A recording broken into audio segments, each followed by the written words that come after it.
Voici l'image du jour. Image, vous allez le voir, générée par de l'intelligence artificielle. On y voit, tenez-vous bien, Donald Trump lécher les pieds d'Elon Musk avec cette légende « Longue vie au roi », référence à un message diffusé par l'homme le plus riche du monde se proclamant roi après la levée d'un péage urbain à New York. Eh bien, cette fausse image, elle a été diffusée dans un ministère américain dont les systèmes vidéo ont été piratés, le ministère du Logement et du Développement urbain. Alors, on ne connaît pas encore les auteurs de ce piratage. L'image, elle, on sans doute, a fait le buzz. Nivine Potros, je voulais que je démarre avec elle pour qu'elle ait quelque chose d'intelligent à dire sur cette image du jour. On dit parfois, Nivine, qu'une image vaut 1000 mots. Un commentaire. Exactement. Alors déjà, je récupère les lauriers parce que c'est moi qui l'ai vue, cette image. Non, je voulais la commenter parce que cette image, vous l'avez dit, elle a été diffusée au ministère du Logement et du Développement urbain. On ne sait pas qui en est à l'origine, mais évidemment, les Républicains pointent du doigt des membres de ce département. Pourquoi ? Parce que Elon Musk et Donald Trump ont d'ores et déjà annoncé la suppression de 50% des effectifs. Donc, il se pourrait bien que cette image générée par IA soit directement le fruit d'opposants politiques, peut-être démocrates, qui ne sont pas d'accord avec l'actuel président des États-Unis. Le porte-parole défend également cette idée en expliquant que c'est l'argent du contribuable qui a été gaspillé par des fonctionnaires un peu en colère de perdre leur emploi. On ne sait pas évidemment si c'est vrai, mais en tout cas l'action a été saluée par les démocrates de la Chambre de représentants. Beaucoup ont tweeté le même message. Tous les héros ne portent pas de cape. Évidemment, la formule, elle a été reprise. Les démocrates, ils sont très absents, mais quand il s'agit évidemment de taper sur Elon Musk et Donald Trump, ils sont très, très présents. On l'imagine, pour eux, cette image, c'est le pied, David. Évidemment. Oui, est-ce qu'on peut la revoir, cette image ? Merci, ça fait 1 heure que j'y réfléchis à cette image. Bien joué, Thomas, bravo, je vous félicite. Non, effectivement, ça montre qu'il existe quand même des résistances au sein de l'administration, résistance à ces plans de coupe à la tronçonneuse, aurait dit le président argentin Javier Milei. Et puis, au-delà de ça, sur le plan symbolique, même si c'est de l'intelligence artificielle, ça montre finalement le poids politique d'Elon Musk dans le dispositif, la déférence que Donald Trump, qui lui doit beaucoup à la fois pour son élection, mais aussi depuis son élection, lui montre. Et je suis certain, en politique, vous savez, l'appétit vient en mangeant, et je suis pour ma part certain que très vite, le poids d'Elon Musk va devenir assez difficile à porter pour le président Trump, et que la rivalité va se faire jour entre les deux hommes, et qu'évidemment, des ambitions vont naître, d'ambitions politiques plus grandes vont naître du côté du patron de Tesla et de SpaceX. Je vous remercie, vous avez fait grosso modo toute ma chronique. Je vais y aller. On rappelle, juste une chose, que dans l'état actuel des choses, Elon Musk n'étant pas né aux États-Unis, il ne peut pas devenir président des États-Unis, sauf erreur de ma part. Non, mais c'est pas le problème. Il veut être le marionnettiste qui tient le pantin Trump. C'est ce qu'il est déjà en partie. Ce qui va arriver, oui. Voilà. Ce ne serait pas étonnant, en effet, que ce soit une vengeance de certains des salariés de l'administration publique, envers qui c'est très agressif en ce moment, ces coupes-là. Je ne sais pas si vous avez vu, mais alors déjà, Donald Trump demande à Elon Musk d'être un peu plus dynamique dans ses coupes budgétaires. Et puis, les employés fédéraux, ils ont 48 heures là, pour justifier de leur emploi, justifier de leur activité. Vous vouliez absolument terminer ma chronique, en fait. Pardon, je suis désolée. Merci, Claire. Et vous allez nous l'expliquer bien mieux. Ceci dit, j'ai une autre explication. Non, mais on peut faire une chronique à 2, c'est pas mal. Voilà, exactement, à 3 même.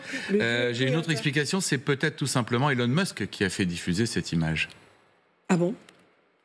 C'est-à-dire peut-être. Pour montrer le pouvoir qu'il a désormais, l'influence qu'il a sur Donald Trump.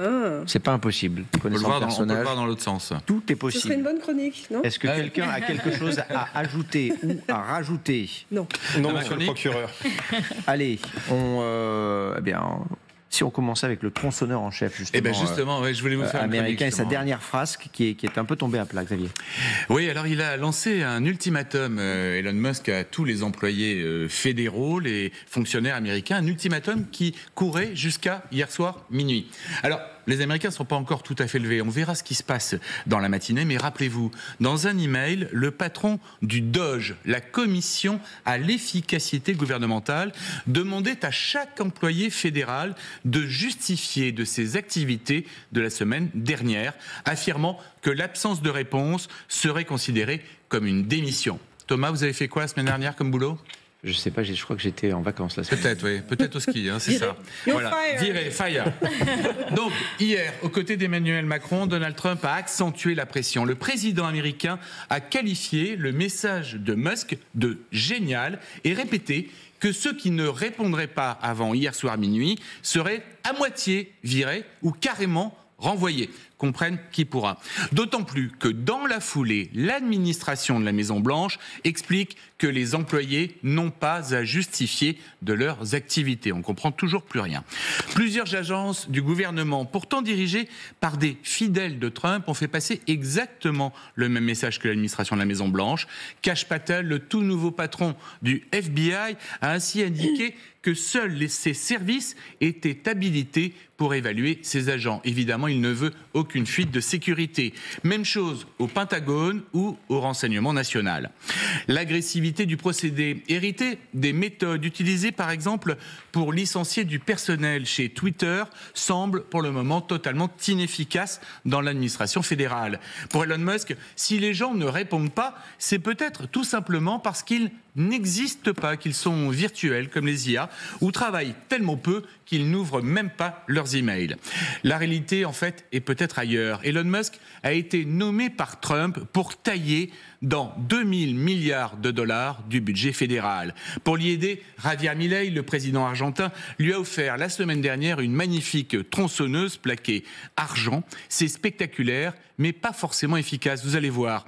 D'abord, sur ces 2000 milliards, la plupart des dépenses sont sanctuarisées. Impossible d'y toucher. Il resterait à peine quelques centaines de milliards dans lesquels on peut économiser. Ensuite, en un mois, le Doge affirme avoir réalisé 55 milliards de dollars d'économies.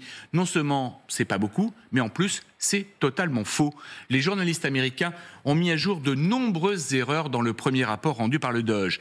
Ainsi, par exemple, concernant l'agence de l'immigration, Musk pointe une économie de 8 milliards de dollars. Vérification faite, l'économie n'a été que de 8 millions de dollars. Il y a quelques zéros d'écart quand même. Grossière erreur que l'agence a bien été obligée de reconnaître. Ensuite, de nombreux contrats prétendument annulés par le Doge étaient en fait déjà arrivés à expiration. 417 contrats annulés n'ont permis aucune économie, il n'existait plus. 51 autres ont sauvegardé un peu moins d'1 million de dollars. Vous voyez, Thomas, on est bien loin du compte. Les résultats d'Elon Musk sont peu probants pour le moment. Jusqu'à maintenant, son action lui aura surtout permis de se mettre à dos toute l'administration fédérale, mais surtout les plus proches et plus fidèles soutiens de Donald Trump.